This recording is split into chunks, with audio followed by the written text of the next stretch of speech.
بسم الله الرحمن الرحيم نحمده ونصلي ونسلم على رسوله النبي الكريم اما بعد السلام علیکم ورحمۃ اللہ وبرکاتہ۔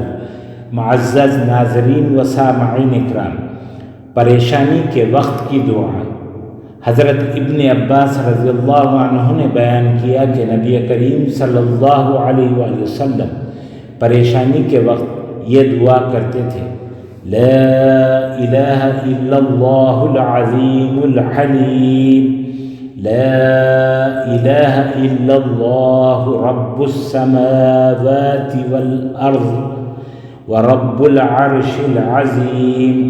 ترجمہ: اللہ کے سوا کوئی معبود نہیں جو بہت عظمت والا ہے اور بردبار ہے۔